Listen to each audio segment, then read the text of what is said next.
Hello दोस्तों, नमस्कार। स्वागत है आप सभी का the smart GK club YouTube channel पर। आज के इस वीडियो में हम एक ऐसी चीज़ लेकर आए हैं जो आपको हैरान कर देगी। जी हाँ दोस्तों, यह एक पॉडकास्ट है जिसमें अगस्त माह के करंट अफेयर्स पर एक विशेष बेहतरीन शैली में चर्चा की गई है। वीडियो को पूरा देखने पर आप निश्चित रूप से करंट अफेयर्स के प्रति अपनी सोच बदल देंगे। वीडियो स्किप मत करना दोस्तों, वीडियो पूरा देखना आपसे रिक्वेस्ट है। एक अनुरोध और है आपसे, वीडियो को पूरा देखने के बाद एक कमेंट जरूर छोड़े। लाइक, शेयर और सब्सक्राइब तो आप कर ही देंगे। तो चलिए शुरू करते हैं दोस्तों।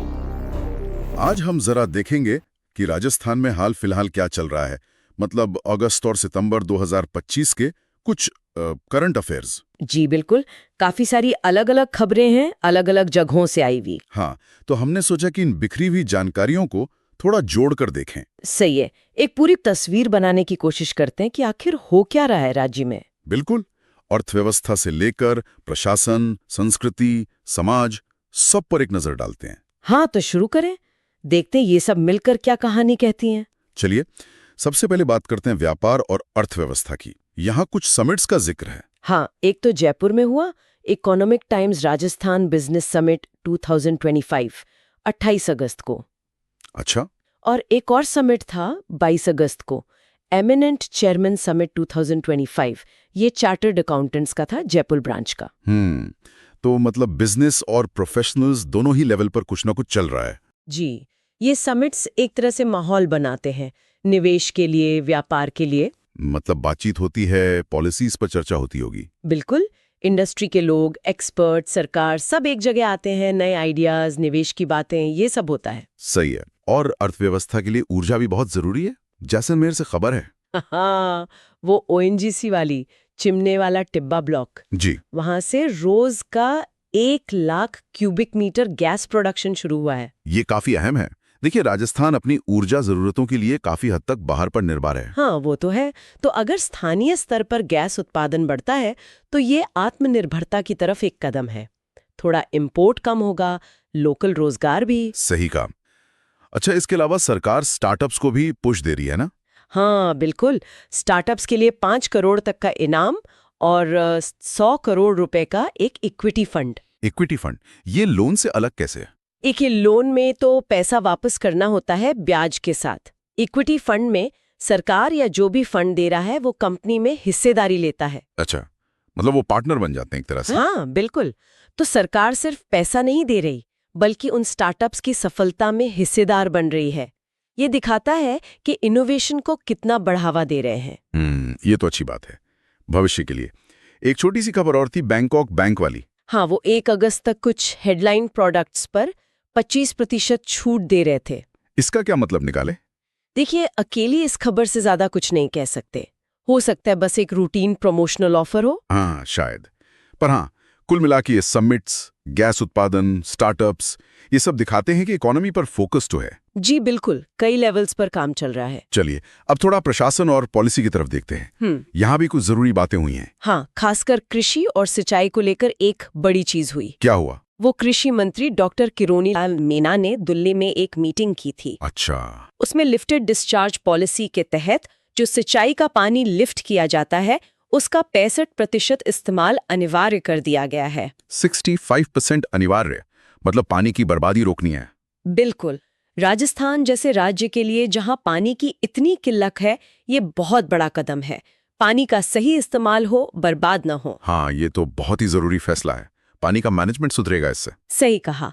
और दूसरी तरफ पब्लिक हेल्थ में भी एक बड़ा अभियान चल रहा है। कौन सा? राष्ट्रीय कृमि मुक्ति कार्यक्रम, पेट के कीड़े मारने वाली दवा। हाँ, एल्बेंडाजोल। जी, प्रदेश में 1 से 19 साल के करीब 3.33 करोड़ बच्चों और किशोरों को ये दवा खिलाने का टारगेट है। 3.33 करोड़, ये तो बहुत बड़ा नंबर है। बहुत बड़ा। ये दिखाता है कि सरकार बच्चों के स्वास्थ्य और पोषण पर कितना ध्यान दे रही है। ये कीड़े बच्चों की ग्रोथ रोक देते हैं। सही बात है। अच्छा, कनेक्टिविटी पर भी कुछ है रेलवे की तरफ से। हाँ, रेलवे ने बीकानेर और जोधपुर दोनों शहरों को दिल्ली कैंट से वंदे भारत ट्रेन से जोड़ने का फैसला किया है। अरे वाह, ये तो बढ़िया खबर है। कनेक्टिविटी बेहतर होगी। जी बिल्कुल, तेज ट्रेन से आना जाना आसान होगा, व्यापार, टूरिज्म सबको फायदा होता है। और विधानसभा का सत्र भी शुरू हुआ है। हाँ, 16वीं राजस्थान विधानसभा का चौथा सत्र 1 सितंबर से। ये तो खैर एक रूटीन प्रक्रिया है, कानून बनाने और चर्चा वगैरह के लिए। सही। अच्छा, एडमिनिस्ट्रेशन के साथ लॉ एंड ऑर्डर भी जरूरी है। पुलिस क्या कर रही है? पुलिस की तरफ से भी एक्शन दिख रहा है। 2 खास ऑपरेशंस चल रहे हैं। कौन कौन से? एक बाड़मेर पुलिस का है, ऑपरेशन क्लीन स्वीप, ये ड्रग्स तस्करी के खिलाफ है। ओके। और दूसरा प्रतापगढ़ पुलिस का ऑपरेशन चक्रव्यूह।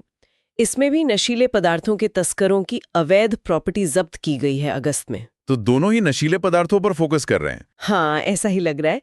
ये दिखाता है कि पुलिस ड्रग्स नेटवर्क पर सख्ती कर रही है। ये सिर्फ क्राइम नहीं, समाज के लिए भी खतरा है। बिल्कुल सही कहा। चलिए अब जरा कला, संस्कृति और सम्मान की दुनिया में चलते हैं। यहाँ तो लिस्ट काफी लंबी लग रही है। हाँ, यहाँ काफी कुछ है। सबसे पहले तो पद्म भूषण पंडित विश्व मोहन भट्ट जी। हाँ, मोहन वीणा वाले। जी, उन्हें जयपुर के WWP में स्वतंत्रता दिवस पर चेयरमैन शील्ड सम्मान मिला। बहुत खूब। और ब्यूटी इंडस्ट्री में? जयपुर में empower the beauty woman show हुआ था। उसमें समा खान को बेस्ट मेकअप आर्टिस्ट अवार्ड मिला। अच्छा। और एक इंटरनेशनल लेवल की उपलब्धि भी है। क्या है वो? बैंकॉक में एशियन इंटरनेशनल स्टैम्प एग्जीबिशन हुई थी। वहां राजस्थान के फिलाटेलिस्ट है वीरेंद्र शर्मा। हाँ, डाक टिकट संग्रह करता। जी, उनके नेतृत्व में भारत ने 21 मेडल जीते। ये फिलाटेली में बड़ी बात है। अरे वाह, ये तो गर्व की बात है। अच्छा, किताबों का भी जिक्र है। हाँ, राष्ट्रपति द्रौपदी मुर्मू जी ने एक किताब का विमोचन किया। जयपुर के SS Jain Subodh PG college की प्रोफेसर है डॉक्टर श्वेता शर्मा। उनकी किताब का नाम? भारत का राष्ट्रीय आंदोलन। किसी लेखक के लिए राष्ट्रपति द्वारा विमोचन बहुत बड़ा सम्मान है। निश्चित रूप से। और त्योहारों से जुड़े आयोजन भी हुए राखी पर। हाँ, जयपुर में 2 आयोजन हुए। एक तो कॉन्फेड का सहकार राखी उत्सव। कॉन्फेड यानी सहकारी उपभोक्ता संघ। जी, और दूसरा राजीविका का राखी मेला। राजीविका यानी राजस्थान ग्रामीण आजीविका विकास परिषद। इन मेलों का क्या मकसद रहता है? सिर्फ राखी बेचना? नहीं, सिर्फ वो नहीं। ये मेले खासकर महिला स्वयं सहायता समूहों और लोकल कारीगरों को एक प्लेटफॉर्म देते हैं। अच्छा, अपनी चीजें बेचने के लिए। हाँ, इससे उनकी आमदनी होती है। तो ये परंपरा भी है और आजीविका भी। सही है। इसी तरह की झलक अजमेर के सतरंगी लहरिया महोत्सव में भी है। जी, बिल्कुल। और उदयपुर में मोहनलाल सुखाड़िया यूनिवर्सिटी में कुंभा कला भवन बना है मेवाड़ी कलाओं के लिए। उसका लोकार्पण हुआ। संस्कृति को सहेजने का प्रयास। अलवर में भी कुछ हुआ? हाँ, अलवर में एक अलग तरह का कार्यक्रम था, बहनों का सम्मान, शक्ति का सम्मान। क्या था इसमें? राज्य मंत्री संजय शर्मा ने 1500 से ज्यादा बहनों के साथ मिलकर पेड़ों को रक्षा सूत्र बांधा, वृक्ष सूत्र। अरे, ये तो बड़ा अनूठा तरीका है पर्यावरण को सम्मान से जोड़ने का। है ना? और सम्मान की बात करें तो उप मुख्यमंत्री दिया कुमारी जी को भी सम्मानित किया जाएगा। कहाँ पर? मुंबई में ICC ग्लोबल समिट होने वाला है सितंबर में, वहां। अच्छा, तो कुल मिलाकर आर्ट, कल्चर, ट्रेडिशन, टैलेंट सबको पहचान मिल रही है। हाँ, ये क्षेत्र तो काफी एक्टिव लग रहा है। अब कुछ सामाजिक पहलें और पर्यावरण से जुड़ी बातें देख लेते हैं। जी, सीकर जिले का करड़ गांव है, वहां हरियाली राजस्थान कार्यक्रम हुआ। 1111 पौधे लगाए गए। कम्युनिटी पार्टिसिपेशन से ग्रीनरी, अच्छी बात है। हाँ, और अलवर में ही पशु कल्याण के लिए भी एक काम हुआ है। क्या? राज्य मंत्री संजय शर्मा ने गौ सेवकों की याद में एक गौरिया एम्बुलेंस शुरू की है सनातन गौ सेवा धाम गौशाला में। गौरिया एम्बुलेंस मतलब बीमार गायों के लिए? जी, बीमार या घायल गौवंश के लिए डेडिकेटेड एम्बुलेंस सेवा। ये तो बहुत नेक काम है। अच्छा, हेल्थ सेक्टर में एक और पहल चल रही है, नेत्रदान वाली। हाँ, नेत्रदान पखवाड़ा 25 अगस्त से 8 सितंबर तक। जागरूकता बढ़ाने के लिए? जी, ऑर्गन डोनेशन, खासकर आई डोनेशन को लेकर जागरूकता बहुत जरूरी है।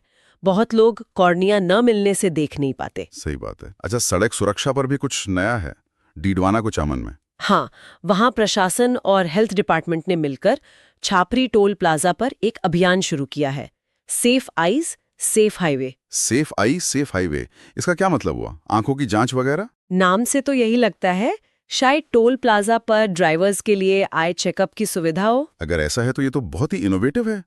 एक्सीडेंट कम करने में मदद मिल सकती है। बिल्कुल।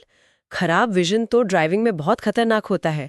ये एक अलग और जरूरी कदम हो सकता है। सही कहा। एक खबर भारत से बाहर की भी है, इंडोनेशिया से। हाँ, वहाँ एक किताब लॉन्च हुई, इंडोनेशिया में हिंदू पुनरुत्थान। लेखक? रचनाकार अय्यर। हाँ। ये शायद राजस्थान से जुड़े होंगे या विषय ऐसा है। ये दिखाता है कि भारतीय संस्कृति पर बाहर भी काम हो रहा है। चलिए अब फटाफट खेल और शिक्षा की कुछ खबरें देख लेते हैं। खेल संघों में कुछ बदलाव हुए हैं। करण सिंह राजस्थान रोल बॉल संघ के अध्यक्ष बने हैं रोल बॉल संघ, ठीक है। और मसूद सुरी को भारतीय पेसिंग राम की कार्यकारिणी का सदस्य चुना गया है। ये पेसिंग रांग क्या है? कोई खेल है? स्रोत में साफ नहीं है, पर हाँ, किसी खेल संगठन का ही नाम लगता है। ये तो खैर संगठनात्मक नियुक्तियां हैं। ग्राउंड लेवल पर क्या हुआ? जयपुर में जिला जूनियर शतरंज चैंपियनशिप हुई। गर्ल्स वर्ग में राज कपूर रनर अप रहीं। अच्छा, युवा टैलेंट। और क्रिकेट में? हाँ, क्रिकेट में एक कमाल का प्रदर्शन हुआ। राजस्थान महिला T20 चैंपियनशिप चल रही थी। उसमें क्या हुआ? भीलवाड़ा की शालू सेन ने बांसवाड़ा के खिलाफ सिर्फ 5 गेंदों में 5 विकेट ले लिए। क्या बात है, 5 गेंद 5 विकेट, ये तो गजब है ना? महिला क्रिकेट में ऐसा प्रदर्शन तो बहुत ही शानदार है। बाकियों को भी प्रेरणा मिलेगी। बिल्कुल। शिक्षा में भी कुछ अच्छी खबर है। हाँ। जयपुर का महात्मा गांधी राजकीय विद्यालय है मानसरोवर में। हाँ, सरकारी स्कूल। वहाँ के 14 बच्चों ने इंटरनेशनल सोशल साइंस ओलंपियाड में गोल्ड मेडल जीते हैं। अरे वाह, सरकारी स्कूल के बच्चों की ये तो बड़ी उपलब्धि है। बहुत बड़ी। और हायर एजुकेशन में अजमेर की महर्षि दयानंद सरस्वती यूनिवर्सिटी ने अपना 38वां स्थापना दिवस मनाया। अच्छा, 1 अगस्त को। जी। चलिए आखिर में कुछ और छोटी मोटी खबर है। हाँ, जयपुर में मिस टीन दिवा 2025 हुआ। वो अहमदाबाद की दिव्या साधना ने जीता। और आलोक त्रिपाठी की एक किताब आई है, द पब्लिकन्स प्रेसिडेंट, उसका विमोचन भी जयपुर में हुआ। ओके। और एक सहकारिता वाली बात भी थी। हाँ, वो जरूरी है। भारतीय बीन सहकारी समिति लिमिटेड है, शायद बुनकरों की। उसमें क्या है? उसकी सदस्यता में राजस्थान पूरे देश में पहले नंबर पर है। पूरे देश में? ये तो काफी बड़ी बात है। इसका क्या मतलब हुआ? इसका मतलब है कि राज्य में कोऑपरेटिव मूवमेंट, खासकर इस सेक्टर में, बहुत मजबूत है। बड़ी संख्या में लोग इससे जुड़े हैं। हाँ, सहकारिता तो ग्रामीण अर्थव्यवस्था के लिए बहुत जरूरी है। बिल्कुल। स्वरोजगार बढ़ता है तो देश में पहले नंबर पर होना बड़ी बात है। तो ये थी कुछ मुख्य बातें और घटनाक्रम राजस्थान से जुड़े अगस्त और सितंबर 2025 के। मतलब काफी कुछ चल रहा है। हाँ बिल्कुल। व्यापार, प्रशासन, समाज, संस्कृति, खेल, हर तरफ कुछ न कुछ हलचल है। अगर इन सबको जोड़कर देखें तो क्या तस्वीर बनती है? देखिए, एक तरफ तो आर्थिक विकास पर जोर दिख रहा है, निवेश लाना, स्टार्टअप्स को मदद देना। हाँ। दूसरी तरफ प्रशासन भी काम कर रहा है। पानी का मैनेजमेंट, स्वास्थ्य सुविधाएं, कनेक्टिविटी, लॉ एंड ऑर्डर पर भी फोकस है। और साथ ही साथ कला, संस्कृति, परंपराएं, उनको भी महत्व दिया जा रहा है। जी, पारंपरिक उत्सव भी हो रहे हैं और इंटरनेशनल लेवल पर सम्मान भी मिल रहा है। हाँ, एक बात जो मुझे भी लगी वो ये कि परंपरा और आधुनिकता दोनों साथ साथ चल रहे हैं। बिल्कुल सही कहा आपने। एक तरफ वंदे भारत ट्रेन आ रही है, स्टार्टअप फंड बन रहा है, और दूसरी तरफ राखी मेले लग रहे हैं, लहरिया महोत्सव हो रहा है, पेड़ों को रक्षा सूत्र बांधा जा रहा है। जी, ये संतुलन साधने की कोशिश दिखती है। हाँ, पर ये सोचने वाली बात है कि क्या ये संतुलन हमेशा ऐसे ही बना रहेगा या कभी इसमें टकराव भी होता है? ये एक दिलचस्प सवाल है। ये पारंपरिक चीजें भी चलती रहेंगी या एक चीज हावी हो जाएगी? ये देखना वाकई रोचक होगा कि भविष्य में इन सब का मिला-जुला असर क्या होता है और राज्य किस दिशा में बढ़ता है। बिल्कुल। चलिए आज के लिए इतना ही रखते हैं। जी बिल्कुल।